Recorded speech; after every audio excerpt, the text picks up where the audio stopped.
আমি শুরুতেই আমার কাছে ইমেইলের একটা ঘটনা রয়েছে, সেই ঘটনাটা পড়বো। সেটা হচ্ছে, আমাকে ঘটনাটি পাঠিয়েছেন নাভিদ আদনান আরিফিন অ্যান্ড মেহেদি ইবনে মেহেদি ইবতেসাম। ওকে, এই দুজন। তো তারা যে ঘটনাটি পাঠিয়েছেন, তারা বলছেন যে, হ্যালো ভাই, কেমন আছেন? আমি ভূত এফএম এর অনেক বড় ফ্যান। প্রতি ফ্রাইডেতে অন্য সব কাজ ফেলে 12টার সময় রেডিও ফুর্তি টিউন করি, ভূত এফএম শুনি। আপনাদের প্রোগ্রামটা আসলে অনেক জোশ। Thank you so much. এবার যাই আপনার ঘটনায়। আমার লাইফে একটা রিয়েল ঘটনা আছে, আপনাদের সাথে শেয়ার করতে চাই। আসলে এটা বেশ কিছুদিন আগে ঘটেছে। আমরা তখন বাসা চেঞ্জ করেছি সবে মাত্র। আমরা আগে যেখানে থাকতাম সেটা যশোরের একটা জায়গা। এখন আমরা নতুন বাসায় থাকি, এটাও যশোরে। তো ফার্স্ট 1 উইক তেমন কোনো প্রবলেম হয় নাই, বাট সেকেন্ড উইক থেকে আমাদের সাথে উইয়ার্ড ঘটনা ঘটা শুরু করলো। একদিন রাত 1:30 থেকে 2টার মধ্যকার ঘটনা। আমি আমার ছোট ভাই মেহেদি ঘুমিয়েছিলাম এক খাটে। আমাদের বাসায় তখন যেহেতু নতুন, তাই সিলিং ফ্যান লাগানো হয়নি, তাই আমরা বড় স্ট্যান্ড ফ্যান চালিয়ে ঘুমাচ্ছিলাম। হঠাৎ করে ফ্যানটা ঘট ঘট সাউন্ড করে বন্ধ হয়ে গেল। আমরা সেই সাউন্ড শুনে উঠে গেলাম, ভাবতে লাগলাম কি হলো। ঠিক তখনই আমরা একটা কান্নার আওয়াজ পেলাম। আওয়াজটা একটা বোবা মানুষের গোঙানোর সাউন্ডের মতো। একটা বোবা মানুষ কাঁদলে যেমন সাউন্ড হয় তেমন। আমরা বেশ কিউরিয়াস হয়ে উঠলাম এবং ঘটনাটা জানার জন্য আমরা চেষ্টা করলাম। আমরা ফিল করলাম যে সাউন্ডটা টয়লেট থেকে আসছে। আমরা টয়লেটের লাইট অন করলাম, বাট কিছুই পেলাম না। ইভেন কান্নার আওয়াজটাও থেমে গেল। তারপর আবার বেডের কাছে আসতেই দেখলাম যে ফ্যানটা আবার চালু হয়ে গেল। এবার আমরা বেশ ভয় পেয়ে গেলাম। আমরা ওই রাতে পাশের রুমে গিয়ে ঘুমালাম। আমরা ঘটনাটা বড়দের জানালাম, তারা ব্যাপারটা ইগনোর করলো, বলল তোমরা মনে হয় ভুল কিছু শুনেছ। কিন্তু আমার ছোট ভাই ওই রুমে ঘুমাতে চাইলো না, বাট আমার মধ্যে একটা কিউরিওসিটি থেকেই গেল এবং আমি দোয়া দরুদ পড়ে নেক্সট রাতে আবার রুমে একা ঘুমাতে গেলাম। আমার ওই রাতে টেনশনে ঘুম আসছিল না। আমি টয়লেটে গেলাম। টয়লেট থেকে বেরিয়ে আসার সময় একটা বাজে স্মেল পেলাম। আমি স্মেলটা ফিল করে বুঝতে পারলাম যে একটা মরা কোনো কিছুর স্মেল আসছে। তারপর আমি মুখ ধুলাম বেসিনে। হঠাৎ আমার চোখ পড়লো মিররে। আমি দেখলাম আমার পেছনে কালো কি একটা দাঁড়িয়ে আছে। পেছনে ফিরতে দেখি কেউ নাই। এরকম কিছু ঘটনা ঘটলো ওই রুমটাতে। তারপর একদিন ওই রুমের কম্পিউটারটা নষ্ট হয়ে গেল। ফার্স্টে তেমন ইম্পর্টেন্স দেয় নাই, বাট তারপর একে একে ওই রুমে অন্য সব ইলেকট্রনিক জিনিসপত্র যেগুলো ছিল সেগুলো নষ্ট হয়ে গেল, যেমন টিভি, ওয়াল ক্লক, তারপরে মোবাইল ফোন, এগুলো সব নষ্ট হতে শুরু করলো। তারপর বুঝলাম যে ওই রুমে আসলেই কিছু একটা প্রবলেম আছে। আবার ওই রুমে শোয়ার সময় মাঝে মাঝে কলিং বেলের সাউন্ড পেতাম, বা ডোরের কাছে গিয়ে কাউকে দেখতাম না। গেস্ট আসলে ওই রুমে রাতে ঘুমালে তারা খারাপ খারাপ স্বপ্ন দেখতো। প্রায় সবাই ড্রিম দেখতো যে তারা মারা যাচ্ছে, তাদের লাশ নিয়ে দাফন করা হচ্ছে। এমন অনেক ঘটনা ঘটার পর আমরা হুজুর ডাকলাম। তিনি এসে তার পালিত এক জিনের মাধ্যমে জানালেন যে ওই রুমটাতে একটা খারাপ জিন আছে এবং একটা খারাপ জিনের আসর আছে ওই রুমের উপরে। তিনি ওই রুমটা বন্ধ রাখতে বললেন আর দোয়াব তাবিজ দিয়ে ঘরটা বন্ধ করে দিলেন। আজও আমরা ওই রুমের দরজায় কান দিলে কারো কাশির কারো কান্নার শব্দ, হাসির শব্দ, এই সমস্ত পাওয়া যায়। এবং তিনি লাস্টে লিখেছেন যে আশা করি যে আমার ইমেলটা পড়বেন এন্ড আমাকে ঘটনাটা শেয়ার করার জন্য আপনার স্টুডিওতে ইনভাইট করবেন। আপনি যশোর থেকে কষ্ট করে আসবেন, সেজন্য আপনাকে ইনভাইট করিনি, বাট আপনার ঘটনাটা আমরা অবশ্যই সবাইকে জানিয়ে দিলাম এবং আশা করছি যে আপনি সেটা শুনেছেন। আমি শুরুতে আপনার নামটা একটু জানতে চাচ্ছি। আমি রাহাত, আমি একটা টেলিকমিউনিকেশনে চাকরিরত আছি। ওকে, সো রাহাত, আপনি যে ঘটনাটা বলবেন সেই ঘটনাটা নিশ্চয়ই প্রথম যে ঘটনাটা বলবেন সেটা তো ঢাকায় ঘটে, সেটা ঢাকার বাইরে ঘটেছে। কোথায় ঘটেছিল এটা? এটা চিটাগাং এর একটা মফস্বল এরিয়া, সীতাকুণ্ড। আচ্ছা, কি হয়েছিল একটু বলবেন? ঘটনাটা হয়েছিল যে আমার বেস্ট ফ্রেন্ড সাব্বির, সো ওর গার্লফ্রেন্ড আছে, সে জামালপুরে থাকে। তো বেশ কয়েকদিন ধরে ও খুব টেনশনে ছিল। তো আমাকে একদিন এসে বলতেছে যে ওর গার্লফ্রেন্ড নাম তানি, বললো যে আমার ওর খুব ইগনোর করতেছে বেশ কয়েকদিন ধরে, যেটা আগে কখনো হয়নি। তো ইগনোর করতেছে, আমার সঙ্গে কথা বলতে চায় না, ফোন করলে অ্যাভয়েড করে, বাট আবার ব্রেকআপও করতে চাচ্ছে না। তো ব্যাপারটা নিয়ে আমি খুব টেনশনে আছি। তো আমি বললাম যে দেখ, হয়তো তুই দূরে থাকো সেই জন্য এরকম কোনো প্রবলেম হচ্ছে। তো বললো যে না, এরকম আগে কখনো হয়নি। এখন একটা মানে কাপলের মধ্যে আর কি, এটা তো তারাই বুঝবে। তো ও যদি definitely. বুঝতেছে, তো একদিন আমাকে বললো যে আমি এটা নিয়ে কিছু করতে চাই। আমি কি করবি বলে, আমি জানতে চাই ও কেন এরকম করতেছে, কিভাবে করবি। তো আমাকে একদিন বললো যে এরকম একটা হুজুর আছে শুনলাম সীতাকুণ্ডতে, ওকে কি কেউ কিছু করছে নাকি সেটা জানতে আমি ওখানে যাব, তুই যাবি নাকি? আমি বললাম, চল। আর আমার মানে এইসব ব্যাপারে কিছুটা আইডিয়া আছে, কারণ এরকম অনেক কিছু হয়েছিল আমার সঙ্গে। সেগুলো তো আমরা শুনবো আবার, হ্যাঁ। হ্যাঁ আমরা একে একে শুনবো। তো এগুলা ওভাবে তো আমাকে বললো যে তুই যাবি নাকি? আমি বললাম, হ্যাঁ ঠিক আছে চল। তো আমরা একদিন সিএনজি করে সীতাকুণ্ড গেলাম চিরাং থেকে। তো 2-2.5 ঘন্টা লাগলো। ওখানে গিয়ে মানে মাটির ঘর, 3টা মাটির ঘর ওখানে দেখলাম, 3টা মাটির ঘর পাশাপাশি সামনাসামনি। তো ওখানে গিয়ে আমরা দাঁড়ালাম, তো একটা লোক আসলো। হুম। লোক এসে পরিচয় জানলো, পরিচয় জানার পরে আমাদেরকে একটা মাটির ঘরে নিয়ে গেল, নিয়ে ওখানে বসতে বললো। তো আমরা বসলাম, ওই লোকটা চলে গেল। আচ্ছা। ওই ঘরটার মধ্যে 2টা বিছানা ছিল, বড় বড় মুখোমুখি, হুম। আর 2টা টেবিল ছিল, আর কিছু আলমারি বা আলনা টাইপ ছিল। ওকে। তো ওখানে বসলাম কিছুক্ষণ, তারপরে ওই লোকটা আসলো। লোকটা এসে দাঁড়ালো, কিছুক্ষণ পরে পিছনে একটা হুজুর টাইপের লোক আসলো, একদম পাঞ্জাবি মানে লম্বা আলখোল্লা টাইপের পরা, দাঁড়িয়ে আছে, মোটামুটি শ্যামলা টাইপের। তো এসে আমাদের সামনাসামনি যে বিছানা ওখানে বসলো। তো বসার পরে আর যে যে লোকটা আমাদের কাছে নিয়ে আসছিল উনি চলে গেল দরজাটা বন্ধ করে। আচ্ছা। দরজাটা ছিল টিনের দরজা। আচ্ছা। তো উনি বসলো, উনি বসে মাথা নিচু করেছিল। তো দেখি উনি কিছু বলতেছে না। তো হঠাৎ করে বললো যে তোর তো অনেক সমস্যা, তুই কোনটা চাস? তো মানে আপনারা কোনো সমস্যা কিছু আপনাকে বলিনি, জানান নাই? আচ্ছা। চুপচাপ বসেছিলাম, কারণ উনি এখন কিছু বলতেছে না, আমরা একবারে কিছু বলতে হুম। গেলে কি না কি হয়। তো তখন সাব্বির বললো যে আমার বান্ধবী আছে একজন, বলে তো বান্ধবী তো জামালপুরে থাকে না, জেনে হুম। তো বান্ধবী জামালপুরে থাকে, তোর তোর সঙ্গে তো অনেক দূরত্ব, তো কি জানতে চাস? তো বলছে যে এরকম এরকম। বলে, তুই এখন কি জানতে চাস, যে কি হয়েছে? হ্যাঁ, কয়, ঠিক আছে জানাচ্ছি তোকে।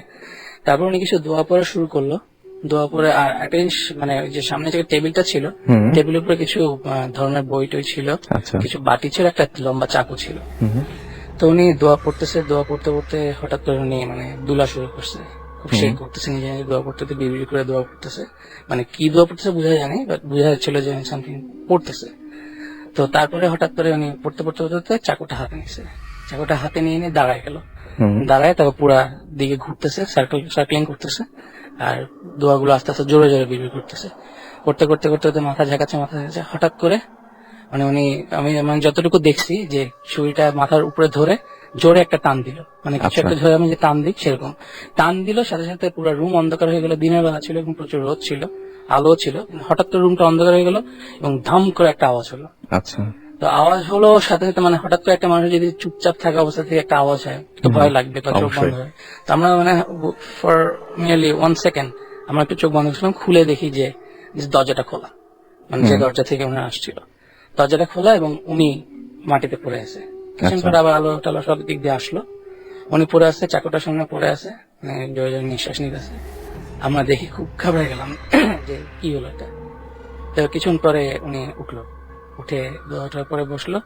তো বলতেছে যে তো বান্ধবী ছয়টা তাবিজ করছে, আচ্ছা। তো বান্ধবীকে শেষ করে ফেলতে চাইতেছে, তোর সঙ্গে যে সম্পর্ক সেটা চায় না, হুম। জন্য ওর মাথা নষ্ট করে দিবে এবং ওরে মেরে ফেলবে। আচ্ছা। তো বললো এটা। তো তারপরে বললো যে এটা কিভাবে সম্ভব, কে করছে। তো যখন ও বলছে যে কিভাবে সম্ভব, তখন উনি বললো যে তুই যদি দেখতে চাস কি করছে, হুম। তাবিজগুলো এখানেই আছে, তুই দেখবি। তো ও বললো যে হ্যাঁ দেখবো। আচ্ছা। তো তাবিজের কিছু অংশ আমার পাশেই ছিল, মানে মাটির দলা। আচ্ছা। তো আমাদেরকে তখন বললো যে তোদের আশেপাশে দেখ কতগুলো মাটির দলা পড়ে আছে। আচ্ছা। আসলে দেখলাম আমার পার নিচে, ওর পাশে, আমার পাশে কিছু কিছু মাটির দলা পড়ে আছে। হুম। তো প্রথমে ওগুলো ভয় পেয়েছিলাম ধরতে। তো বললো যে এগুলো দেখ কি আছে, মাটির দলা দেখলাম। তো ওগুলো খুলে দেখলাম ময়লা কাপড় দিয়ে পেঁচানো কিছু জিনিস, হুম। সবগুলোতেই মোটামুটি। তো তারপর আমরা একটা একটা করে খোলা, মানে সবগুলো সুতা দিয়ে বাঁধা। হুম। তো একটা একটা করে খুলে দেখলাম, একটা দেখলাম ছোট হাড্ডি, হুম। আরেকটা দেখলাম চুল, একটা দেখলাম নখ, আরেকটাতে দেখলাম অনেক বড় করে একটা কাগজে দোয়া লেখা লাল কালি দিয়ে। আচ্ছা। এরকম এগুলো দেখার পরে ওই টেবিলে রাখলাম। তারপর উনি বললো যে এগুলো হলে গিয়ে চিতার হাড্ডি, ওই মেয়ের চুল, ওই মেয়ের নখ, ওই মেয়ের কাপড়ের অংশ, আর ওই দোয়াতে কালো তাবিজ দেওয়া, মানে কালো জাদু করা, এই মেয়ে যেন আস্তে আস্তে এভাবে করে মরে যায় এবং ওকে যেন পুরোপুরি ভুলে যায়, এবং ওই মেয়ে যেন ওর সঙ্গে এমন ব্যবহার করে যাতে ও এফেক্টেড হয়, ওরও ক্ষতি হয়। আচ্ছা। তো এটা জানার পরে আমরা তো খুবই অ্যাস্টনিশড হয়ে গেলাম। তো ও বললো যে বাবা আমি জানতে চাই এটা কে করছে। তো বললো যে তোকে আমি পুরোপুরি বলতে পারবো না কে বলছে, নাম বলতে পারবো না, কারণ আমরা নাম বলতে পারি না, তবে কে কিরকম তোর আত্মীয় নাকি সেটা বলতে পারবো, সেই জন্য ধরো 3 দিন পরে। তো আমরা বলে বের হয়ে গেলাম, চলে আসলাম। 3 দিন পরে আবার বললো যে উনি বলছিল যে এখন সকাল সকাল আসবি। তো 3 দিন পর গেলাম, ওই দিন ছিল মঙ্গলবার, যেদিন পর সেকেন্ড টাইম গেলাম। তো গেলাম, তো তখন গিয়ে অ্যাজ ইউজুয়াল বসলাম। ওই লোক প্রথমে আমাকে বসালো, তারপর উনি আসলেন। উনি এসে আবার অ্যাজ ইউজুয়াল একটা ইয়ে করলো। উনি বললো যে এটা জিনের চালান ছিল, তোরা যদি জানতে চাস কে করছে, কিভাবে করছে, আমি জিন আনাইতে পারবো, তোরা কি চাস নাকি? আচ্ছা। তো তখন আমার মনে খটকা লাগলো, কারণ এইসব জিনিস আমি আগেও এক্সপেরিয়েন্স করেছি। মনে হয় যে এখন টাকার কথা বলবে, মানে আসলে টাকার কথা বলেছে, বললো যে 1000 টাকা লাগবে। আচ্ছা। তখন আমি বললাম যে কেন 1000 টাকা লাগবে? বললো যে জিন যে কারো উপরে আসে না, আচ্ছা। তুলা রাশির কেউ যদি হয় তার উপরে আমি আনাতে পারবো। আমাদের এখানে তুলা রাশি কিছু মানুষ আছে, এবং বাচ্চা মানুষকে দিয়ে আমরা করাই, ওকে খরচ দিতে হবে, দিলে দে নাহলে যা। হি ওয়াজ রিয়েলি রুড। তো 1000 টাকা দিলাম। তো আমরা তো একটা বাচ্চা মেয়েকে নিয়ে আসছে, কারণ 11 বছর হবে। মেয়েটা এসে থেকে আমাদের মাঝখানে বসছে, ওর জন্য একটা চেয়ার, একটা টুল দিছে, একটা গ্লাস পানি আনছে, পানিটা কাঁচা গ্লাসে। তো বসলো, তারপর মেয়েটাকে উনি কি যেন বললো, তারপর দোয়া করা শুরু করলো। জাস্ট মেয়েটার মাথার উপরে হাত রেখে আর এক হাতে চাকুটা ধরে উনি চাকুটা ঘুরাতে ঘুরাতে দোয়া পড়া শুরু করলো। তো দোয়া পড়তে পড়তে কিছুক্ষণ পরে দেখি মেয়েটা এমনি নর্মালি তাকিয়েছিল। একটা 11 বছর বাচ্চা কি বুঝবে, আমরা চিন্তা করছিলাম এটা কিভাবে সম্ভব। তো মেয়েটাও নর্মালি ওর শিশু সুলভ আচরণ ভাবে বসেছিল। হঠাৎ দেখি মেয়েটা চোখ বন্ধ করে ফেললো, চোখ বন্ধ করে স্ট্রেট হয়ে গেছে, স্টিফ হয়ে গেছে, পুরো স্টিফ হয়ে গেল, এবং তখন চেয়ারে হেলান দিয়ে দিল হঠাৎ করে। আমরা দেখে তারপর উনি চাকুটা ঘুরানো বন্ধ করে চাকুটা ওই পানির গ্লাসের পাশে রাখছে, এবং উনি যে বসছে। প্রায় 3-4 মিনিট পুরো নিস্তব্ধতা, কোনো কথাবার্তা নেই, এবং রুম পুরো অন্ধকার। ওই দিন প্রথম থেকে অন্ধকার ছিল। কিছুক্ষণ পরে উনি হঠাৎ করে হুজুরটা বলতেছে, বল তোর নাম কি, তুই কোত্থেকে আসছস? তো বললো আমি সরি নামটা বলতে পারবো না, আমার পুরোপুরি মনেও নেই। বলে আমি অমুক জিন, আমি অমুক জায়গায় থাকি। ওকে। তো বলে যে তুই ওকে কেন ক্ষতি করতেছস? বলে আমাকে বলা হয়েছে যে আমি ক্ষতি করতেছি। আচ্ছা। তো বলে যে তোকে কে বলছে? ওর আত্মীয় বলছে। আত্মীয়টা কেমন? খুব কাছের আত্মীয়, এবং ওদের বাসায় থাকে। তো বললো যে কেন ক্ষতি করতেছস?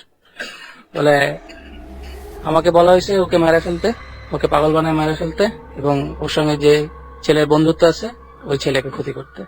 তাহলে তুই তো ছেলের কোনো ক্ষতি করিস নাই। তো ওদের আমাকে বলা হয়েছে যে ওই মেয়েকে ক্ষতি করলে ওই ছেলের ক্ষতি হবে, তাহলে তুই কি এখন ওকে ছেড়ে যাবি না? বলে আমাকে ক্ষতি করতে বলা হয়েছে, কিন্তু আমি এসে এই মেয়েটাকে পছন্দ করছি, এখন মেয়েটাকে ছেড়ে আমি যাবো না। আচ্ছা। তাহলে যে তুই মেয়েটাকে মেরে কোনো লাভ নেই, তুই একদিক দিয়ে মেয়েটাকে মেরে ফেলবি, আবার কি করবি? তো মেয়েটাকে মেরে আমার কাছে নিয়ে আসবো। তো বললো যে তোকে তো এখান থেকে ছেড়ে চলে যেতে হবে। তো বলতেছে না আমি যাবো না, আমাকে কেউ কোনো সময় নিতে পারবে না, আমাকে যে চালায় সে আমাকে এখানে পাঠাইছে, সে না করলে আমি যাবো না। তো বললো যে ঠিক আছে আমি দেখতেছি তুই কেমনে না যাস, তুই যাবি না তোর বাবা যাবে। আচ্ছা। এটা বলার পরে ওই মেয়েটা কিন্তু কথা বলতেছে, বাচ্চা মেয়েটা, বাট একটা বাচ্চা মেয়ের গলার আওয়াজ কিরকম হয়, আর ওই আওয়াজটা ছিল পুরোপুরি একটা পুরুষের আওয়াজ, এবং কাইন্ড অফ রোবোটিক আওয়াজটা ছিল। এবং আরেকটা জিনিস বলতে আমি ভুলে গেছি, যখন ওই মাঝখানে যে 3-4 মিনিট চুপচাপ ছিল, ওই সময় কিন্তু পানির গ্লাসটা একদম কেঁপে উঠছে। আপনারা নিজের চোখে দেখেছেন হ্যাঁ, এটা? চোখে দেখেছি। আচ্ছা। আর আমার সবচেয়ে যেটা ভয় লাগছিল যে আমার একদম পাশের জিনিসটা হচ্ছিল, আই ওয়াজ রিয়েলি ফিলিং ইট, যে কিভাবে হচ্ছিল। তো তারপরে ওই জিনটা যখন চলে গেল, মেয়েটা যখন নর্মাল হয়ে গেল, তখন পানির গ্লাসটা পড়ে গেল, পানির গ্লাসটাই পড়ে গেল। তারপরে উনি বললো যে এই ঘটনাটা আমরা নিজে শুনলাম। পরে কি সমাধান হয়েছিল ঘটনাটার? সমাধান হয়েছিল, ওটা আসলে হয়েছিল কি, তারপরে কিছু জিনিস ওই তাবিজ কাটানোর কিছু জিনিস দিয়ে ওনারা করেছে, মিষ্টি কুমড়া দিয়ে, লাউ দিয়ে, যেগুলা নর্মালি করে, যারা জানে যেটা কিভাবে করতে হয় তারা নিশ্চয়ই বুঝতে পারতেছে। তো ওইভাবে কিছু করেছে, এবং তারপরে উনি যে তাবিজ দিয়েছে মেয়েটাকে পড়ার জন্য, and she still fine now. আচ্ছা, আপনার এমনিতে তো একটা ঘটনা আছে, আপনি নিজে এক্সপেরিয়েন্স করেছেন, এরকম কিছু ঘটনা আছে, সেই ঘটনা কিছু কি এখন শুনবো একটু পরে শুনি? এটা পড়াশোনা ভালো। আচ্ছা, কিছুক্ষণ পরে শুনলে ভালো। ওকে, আমাদের সঙ্গে আরো গেস্ট রয়েছেন, তার কাছে আমরা যাবো। আমরা চলে যাচ্ছি আমাদের সেকেন্ড গেস্টের কাছে। কি নাম আপনার? রুমি। আর একটু কাছে কথা বলতে হবে। দিস ইজ রুমি, একটা প্রাইভেট ভার্সিটিতে গ্রাজুয়েশন করছে। অলরাইট। সো রুমি, আপনার ঘটনাটা কোথায় ঘটেছিল? এই ঘটনাটা ঘটেছে চাঁদপুরে, মানে আমার হোম ডিস্ট্রিক্ট যেখানে। Home district. Okay, fine. তো কি হয়েছিল শুনি আমরা। ঘটনাটা হচ্ছে এরকম যে আমরা জাস্ট আমার জানুয়ারি লেভেল এক্সাম কমপ্লিট হয়, তো সে টাইমটা তো জানেন যে most of the school college of থাকে। তো আমি আমার বেশ কিছু ফ্রেন্ড সহ আমরা চাঁদপুর গেলাম। তো আমার প্যারেন্টস ছিল না আমি বাসাতে, তো ফ্রেন্ডরা যাচ্ছি, মজা টজা করি প্রতিদিন। তো আমাদের একটা অভ্যাস ছিল কি আমরা প্রতিদিন রাতে মুভি দেখতাম, ঠিক আছে। আর আমি মাঝে মাঝে আমার বাসার রুফে গিয়ে গিটার প্র্যাকটিস করতাম। বাসা অনেক রাশ হতো, ফ্রেন্ডরা আছে।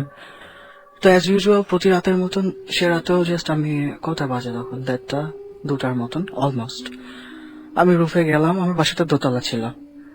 তো রুফে গিয়ে আমি জাস্ট গিটার প্র্যাকটিস করতেছি, জাস্ট অ্যাজ ইউজুয়াল মতন হঠাৎ করে আমার কানে একটা নয়েজ, মানে একটা নুপুরের শব্দটা যেরকম হয় না, মানে এরকম একটা সাউন্ড লাগে। তো ফার্স্টে ব্যাপারটাকে তেমন পাত্তা দিইনি, আমি আমার মতোই ছিলাম। তো হঠাৎ করে একসময় মানে মনে হলো যে দেখি কি হচ্ছে। তো আমি জাস্ট একটু ডান দিকে ফিরলাম, ফিরে দেখলাম যে হোয়াইট কালারের ড্রেসের মতন, মানে মানে ফিগারটা almost female figure, white colour dress পরা, বেশ টল। তো তখন শীত ছিল ডেফিনেটলি জ্যান, তবে অত বেশি কুয়াশা ছিল না, মোটামুটি রকম কুয়াশা ছিল। তো এরপর মানে আমি কি কোনো ইলুশনের মধ্যে ছিলাম কিনা আমি জানি না, আমি কি আমার ফ্রেন্ডদের নিচে গিয়ে ডাকতে পারতাম, ডাকবো না দৌড় দিব না কাছে গিয়ে জিজ্ঞেস করবো। তো এরকম প্রায় 1 মিনিটের মতন, মানে আমি স্টিল যে ফিগারটা দেখলাম সেটা স্টিল ছিল। তো এরপর একটা টাইম আমি হঠাৎ মানে দেখতেছি যে যে ফিগারটা ছিল সেটা উল্টো উল্টো হাঁটছে, ঠিক আছে।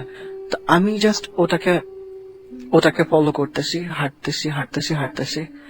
তো হঠাৎ করে মানে আমি দেখতেছি যে আমি তখন আমার সেন্স কাজ করতেছিল না এরকম ভাবে, কিন্তু আমি দেখতেছি যে ফিগারটা যেটা ছিল ওটা রুফের বাইরে চলে যাচ্ছে।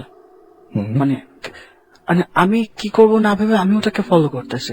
তো হঠাৎ করে আমি রুফ থেকে পড়ে যাই। তো এরপর মানে বলতে পারবো না আর কিছু। তো পরে যখন আমি আমাকে ডিসকভার করি হসপিটালে, তো যেটা জানি যে পরে আমার তখন অনেক জ্বর ছিল, আমার হাত ভেঙে যায় রুফ থেকে পড়ে, আমার কনুই আমি ব্যথা পাই খুব বেশি রকম করে।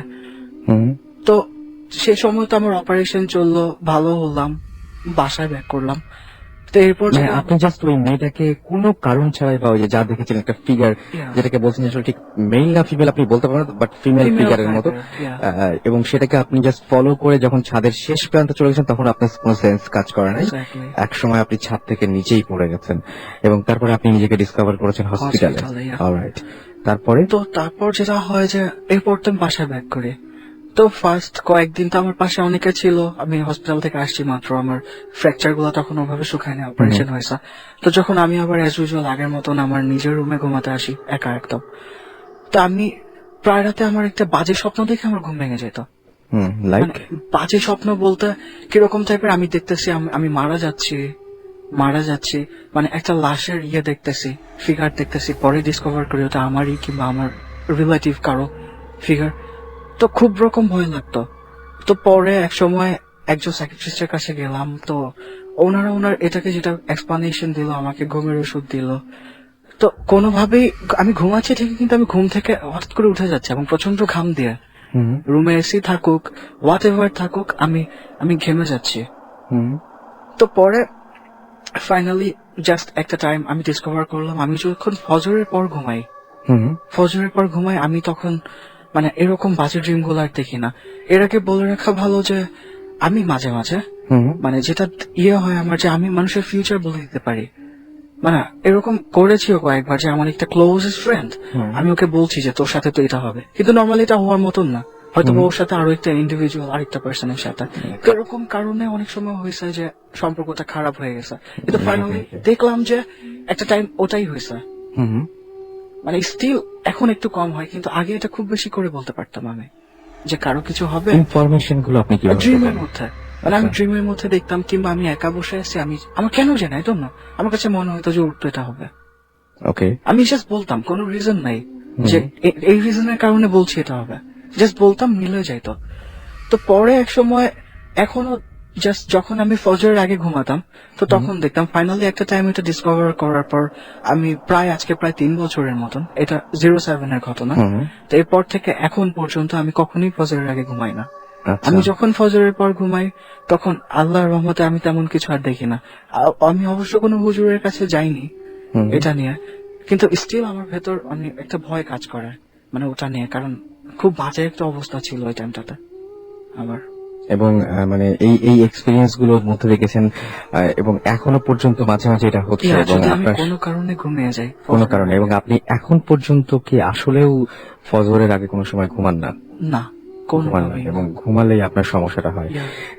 কিন্তু একা একা যখন জেগে থাকেন, বাসায় যখন একা একা জেগে আছেন এবং সবাই ঘুমাচ্ছে, তখন এগুলো প্রবলেম হয় এমনিতে? মাঝে মাঝে কিছু অড টাইপের সাউন্ড শুনি, বাট আপনি রুম থেকে বেরোন না? দেখা যায় যে হঠাৎ করে কোনো রিজন ছাড়াই একটা বাটির শব্দ, বাটিতে চামচ বাড়ি দিলে যেরকম একটা সাউন্ড হয় না, তুমি করে এরকম শব্দ পাই।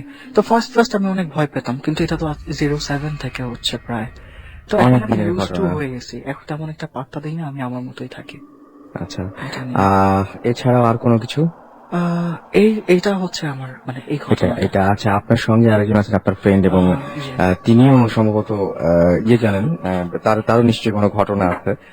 অ্যান্ড তিনি, আচ্ছা আমি আপনার সাথে একটু কথা বলি, সেটা হচ্ছে যে আপনি তো, আপনার নামটা একটু বলবেন প্লিজ? আমার নাম শুভ। শুভ, আপনি তো ওনার সাথে এসেছেন। হ্যাঁ। তো এই যে একই সাথে আপনারা থাকেন এবং আপনারা আপনার ফ্রেন্ডকে দেখেছেন, অনেকদিন ধরে দেখছেন, তো বাসার এই প্রবলেম গুলো ঘটনা কি আপনারা জানেন? মানে ওনার যে এই প্রবলেম গুলো আছে, এই প্রবলেম গুলো ঘটনা জানেন? এবং আপনারা তো নিশ্চয়ই দেখেছেন যে উনি ফজরের আগে ঘুমান না। না, উনি মানে ম্যাক্সিমাম নাইট আমি আর উনি ফুল নাইট জেগে থাকি, গল্প করি বা এক্সপিরিয়েন্স গুলো শেয়ার করে, বা মানে এর মধ্যে যে 3-4 দিন আগের একটা ঘটনা, উনি সারাদিন খুব জার্নি করছে, ওনার মামা আসছিল বাইরে থেকে, এয়ারপোর্ট গেছে, তো খুব টায়ার্ড আছে তো, কিন্তু চোখ টোক লাল ঘুমে, কিন্তু আমি বলি ভাই আপনি ঘুমান, আপনার তো অসুস্থ লাগতেছে, বলে যে না ভাই আমি ঘুমাবো না। আমি বলি আপনি শোন, আমি মাথায় হাত বুলাই দিই, মাথায় হাত টাত বুলাই দিছি, বাট সে ফজরের আজানের আগে সে ঘুমায়নি। মানে এটা সম্ভব হয় না কখনো হ্যাঁ। এত ঘুমানো। আচ্ছা, আপনার একটা ঘটনা আছে আপনি বলছিলেন, তাহলে আপনার ঘটনাটা শুনে ফেলি আমরা এখন। এটা হচ্ছে তখন 2008, হুম। আমি এইচএসসি তে ভর্তি হয়েছি তখন, হুম। মানে লেভেলে মানে শেষ করে ভর্তি হয়েছি। তো তখন আর কি আমার মানে ছোটবেলা থেকে মানে ফিশিং এর উপরে খুব একটা এডিকশন আর কি, এটা আমার বাবারও ছিল, মানে হুইল দিয়া মাছ ধরা, তো তার কাছ থেকে আমি এটা পাইছি। তো আমি এক রাত্রে মানে রাত্রে 12টার পরে আমার নানা বাড়িতে ছিলাম, মানে মানে বন্ধ ছিল, এটা হচ্ছে বাকিরগঞ্জে, বরিশাল বাকিরগঞ্জে। তো এখানে রাত্রেবেলা আমি আর আমার একটা কাজিন, আমার থেকে 3-4 বছর ছোট হবে, ও গ্রামেই থাকে সবসময়।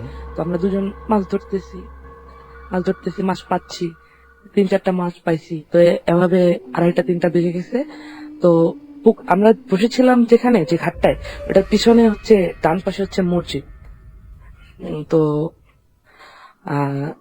আর পুকুরের অপর সাইড হচ্ছে মানে বাঁশ ঝাড় বাগান টাগান টাইপ, আর এরপর হচ্ছে মানে ক্ষেত, মানে মানে এরপরে আমরা সাডেনলি যেটা মানে রিয়েলাইজ করলাম যে মানে বাঁশঝালের ভিতরে আলো টাইপের একটা কিছু দেখা যাচ্ছে। তো আমরা দুজন ডিসকাস করলাম যে আরে এখানে আলো, বলে যে হয়তো ওই যে পিছনে বাড়ি টাড়ি আছে, বাড়িতে কোনো আলো টালো জ্বলছে, কুপি টুপি এই টাইপের কিছু, যে ওই আলোটা দেখা যাচ্ছে। তো মানে তখন আমরা অত একটা পাত্তা দিই না, আর ছোটবেলা থেকে হরর মুভি টুভি অনেক দেখছি বা ভূতিক কাহিনী শুনছি, তত একটা ভয় কাজ করে না আমার ভিতরে। তো এরপরে আস্তে আস্তে পরে যেটা নোটিস করলাম যে ওই যে আলোটা আস্তে আস্তে মানে ডান দিকে সরে সরে আগাচ্ছে, আর যখন মানে অনেকটা কাছে চলে আসছে আর কি, মানে মসজিদের দিকে আসছে, মসজিদের পিছনে হচ্ছে যে আপনার মানে কবরস্থান আর কি। তো এটা তখন ই করলাম যে একটা শ্যাডো টাইপের একটা কিছু, আর ওটার ভিতরে আলোটা জ্বলতেছে, আর একটা মানে গুমোটে কান্না, হ্যাঁ এটা কান্না মানে শুনতে পাইতেছি আমরা। তো আমি আমার কাজিনকে জিজ্ঞেস করলাম যে ভাই আমি যেটা দেখতেছি তুই কি সেটা দেখতেছো? বলে যে হ্যাঁ ভাই। আর আরেকটা কথা বলি, তখন শীতের সময় ছিল বাট কুয়াশা ছিল না। তো আমরা যেটা করছি, আমাদের সাইডে মানে শীত লাগতেছিল প্রচুর, তো আমরা করছি কি কিছু মানে কাঠি টাঠি দিয়া ফায়ার করছিলাম একটা, ফায়ার মানে আগুন জ্বলতেছিল আমাদের পাশে, মাছটা ছিল, আমরা মাছও ছিল আমাদের পাশে। তো তারপরে যখন মানে একটা টাইম পর দেখলাম যে এটা মানে মসজিদের কোণায় আসছে, কবরস্থানটার মানে উপরে এটা ঘোরাঘুরি করতেছে, বাট এদিকে আর আগাইতেছে না, মসজিদের এই পাশে আর আসতেছে না।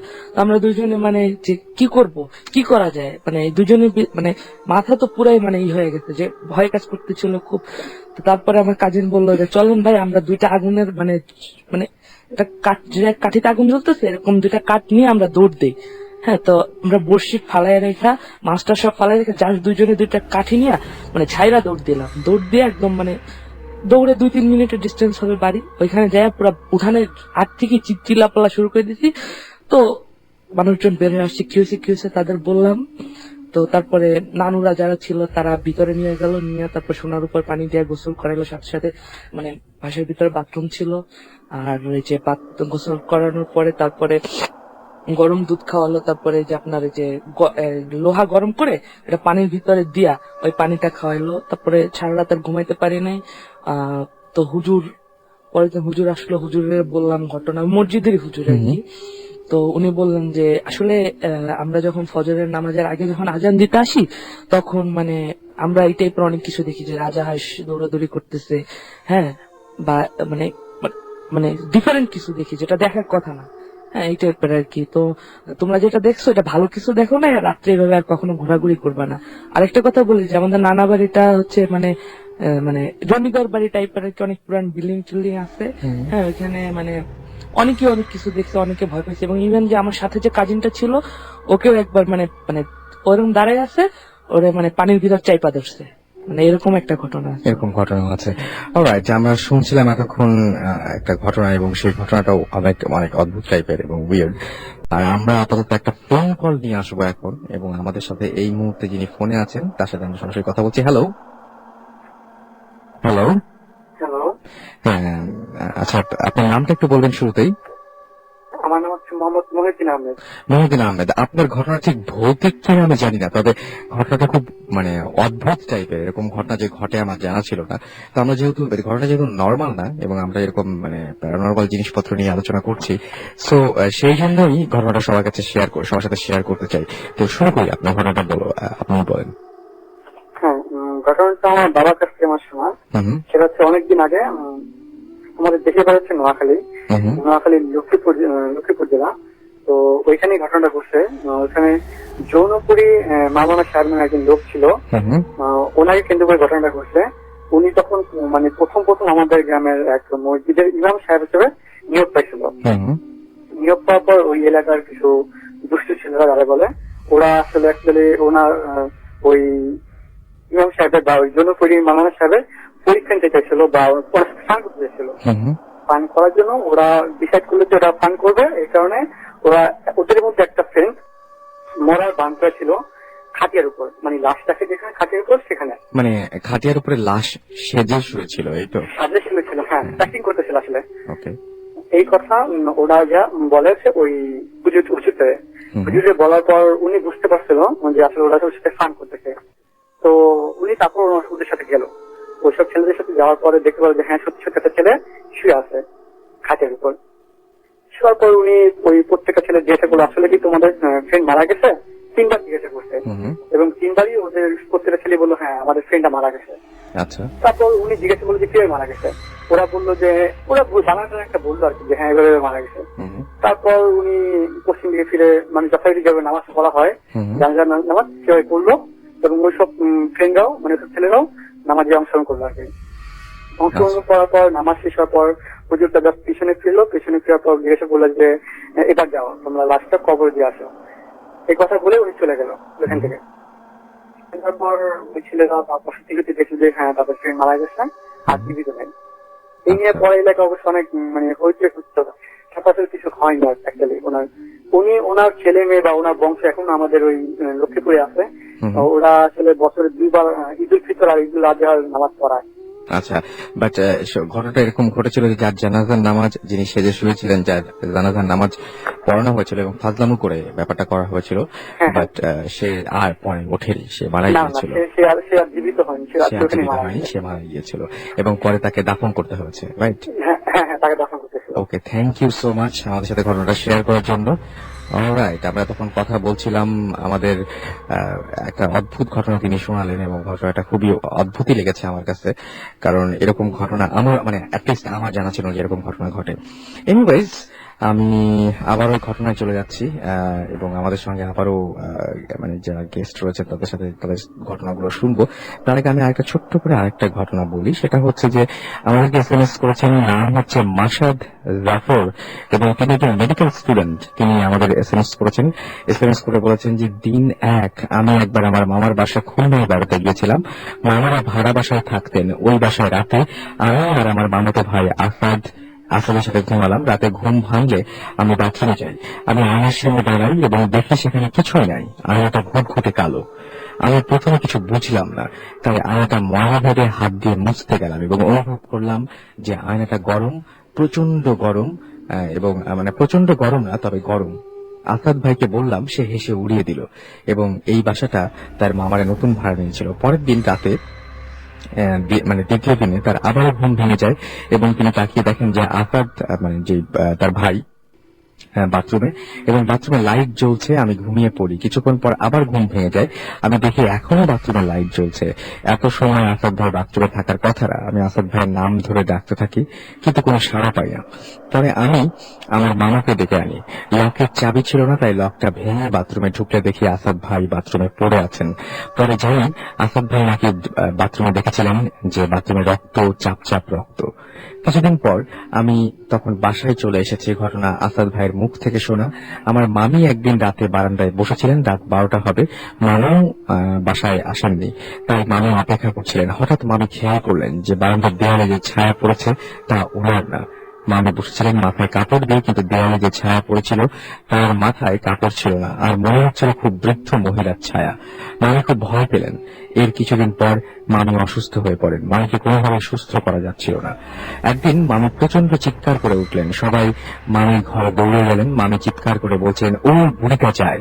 ঠিক ওই সময় বাসার পাশে বড়ই গাছে প্রচন্ড শব্দ হয়। পরে মামি সুস্থ হলে মামা বাসাটা ছেড়ে দেন, এবং তিনি চেয়েছিলেন যে এই ঘটনাটা পড়ার আগে আমরা পড়ে শোনাই, এবং তিনি আমাদেরকে ইমেইলটি পাঠিয়েছিলেন।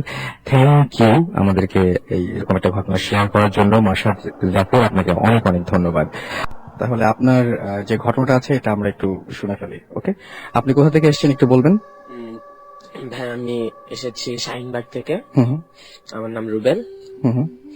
তো আমি এখন আমার ঘটনায় যাচ্ছি। এমনি আপনার বাসা কোথায় এটা বলেন? আমার বাসা শাহিনবাগ 8 নম্বর গলি, আর আমার গ্রামের বাড়ি জামালপুর। এবং আপনি জামালপুরের ঘটনাটাই বলবেন? জামালপুরের ঘটনাটা বলতে যাচ্ছি। ওকে, প্লিজ।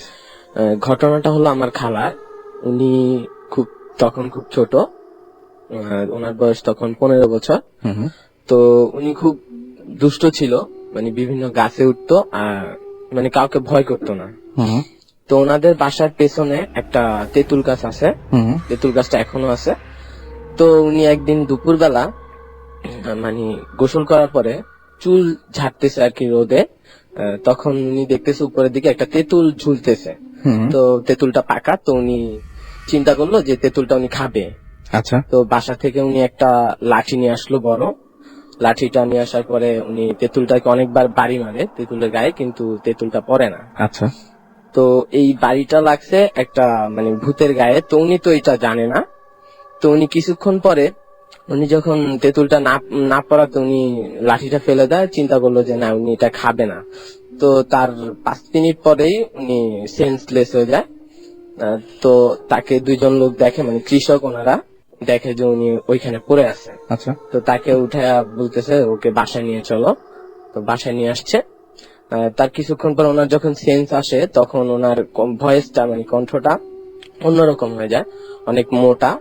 তো উনি সবার সাথে তুই করে ব্যবহারটা করছে, যে মানে মানুষকে সামনে যে ছিল আমার নানু, ওনাকে 2টা থাপ্পড় মারে। তো উনি বলতেছে যে কি ব্যাপার মা, তুই এরকম করছিস কেন?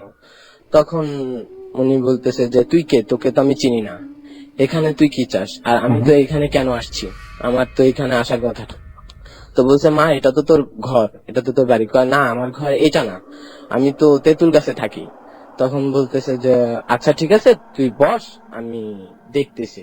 তো এই কথা বলে ওনাদের পাশের বাড়িতে মানে হুজুর ছিল, তো হুজুর আপনার অন্য ধর্মাবলম্বী, তারপরে একজন হুজুরকে ডাক দিয়ে হ্যাঁ, মসজিদের এখানে হুজুরকে ডাক আসা। দেওয়া হয়েছে। তো হুজুর আসে, আসার পরে উনি বিভিন্ন মানে সূরা পড়ে, তো ওনাকে বলে এই তুই এখানে কি চাস? হ্যাঁ, তো বলছে না আমি কিছু চাই না। তো বলতেছে তুই এগুলো কি পাঠ করছিস? বলছে না এগুলো আমি কিছুই পড়তেছি না। তো বলতেছে তুই এখান থেকে যাবি?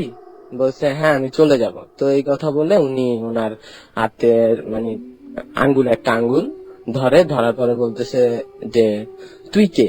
তখন বলতেছে যে আমি তেঁতুল গাছে থাকি। তো বলতেছে তুই এই মেয়েটার গায়ে কেন আসছিস, ভর করছিস কেন? তখন বলতেছে যে ও আমাকে বাড়ি দিছে। বলে তুই কি করতেছিলি এখানে? বলতেছে যে আমি তো এখানে বসেছিলাম। তো বলতেছে যে তোর গায়ে কিভাবে বাড়িটা লাগলো? তো বলতেছে যে আমার গায়ে ও লাঠি দিয়ে বাড়ি দিছে। তখন উনি বলছে যে তুই কি এখান থেকে এখন যাবি? বলছে না আমি যাবো না, ও আমাকে মারলো কেন? তখন বলতেছে ঠিক আছে তোকে যাওয়ার ব্যবস্থা আমি করতেছি। তো এই কথা বলে উনি আরো সূরা পাঠ করলেন অনেকগুলো। তারপরে একসময় উনি দেখি আমার খালা সেন্সলেস হয়ে যায় আবার। তো কিছুক্ষণ পরে উনি আবার ভালো হয়ে যায়। তখন উনি বলে যে আমার কি হয়েছে? তখন ওনাকে কেউ কিছু বলে নাই। বলছে না কিছু হয় নাই, এমনি তোর শরীরটা খারাপ হয়ে গেছে। তো ওই দিন ভালোভাবে ওই দিন ছিল। তারপরের দিন উনি স্কুলে যাবে। তো বলতেছে যে মানে আমার খালাতো ভাইদের বলতেছে যে তোরা একটু ওর সাথে থাকিস।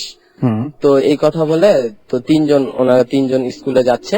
তো যাওয়ার পথে ধান ক্ষেতের উপরে ওরা দুইজন একটু আগে হেঁটে যায় আর উনি একটু পিছনে পড়ে যান। তো ধান ক্ষেতের উপরে ওরা মানে বুঝতেছে যে ও আসতেছে, তো আমরা যাই আগে আগে। তো স্কুলটার কাছেই চলে আসে। তো ওরা দুইজন ক্লাসে ঢুকে যায়, বাট উনি আসে না। তখন বলতেছে কি ব্যাপার, ও আসে না কেন, চল একটু যা দেখি। তো ওরা দুইজন বের হয়েছে, তো দেখতেছে যে ওর দেখা নাই। তখন বলতেছে যে আচ্ছা ঠিক আছে, হয়তো বা ও আজকে স্কুলে আসবে না, তা আমরা ক্লাস করি। তো ওরা দুজন আবার ক্লাসে চলে গেছে। তারপরে কিছুক্ষণ পরে মানে উনি একটা ধান ক্ষেতের উপরে মানে লাফালাফি করতেছে।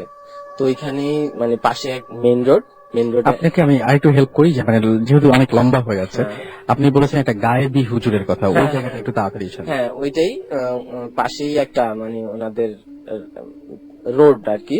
তো রোডের এখানে একটা মানে ছোট একটা ব্রিজ। তো ওইখানে নাকি গায়েবী হুজুর, মানে এটা আমরা পরে শুনছি ওনার থেকে, উনি কোথায় থাকে। তো উনি দেখে মেয়েটাকে যে ও লাফালাফি করতেছে। তো উনি একটা রূপ ধরে আসে মেয়েটার সামনে। তো আসার সাথে সাথে ওর আবার সেন্সলেস হয়ে যায় আমার খালা। তো তারপরে উনি বলতেছে যে ঘটনাটা কি? গায়েবী হুজুরের ব্যাপারটা আপনারা কিভাবে জানেন যে গায়েবী এটা হুজুর? আমরা মানে পরে আমরা শুনছি আর কি, মানে এটা সন্ধ্যার দিকে আমরা ভালোভাবে কিভাবে সেই বুঝতে জায়গাটা পারছি। আসি আমরা? হ্যাঁ সেই জায়গাটা হলো উনি তো বাসায় ওনাকে দিয়ে যায়, তারপরে সন্ধ্যার দিকে তো গায়েবী হুজুরটা বুঝতে পারে যে এর উপরে কিছু একটা আছে।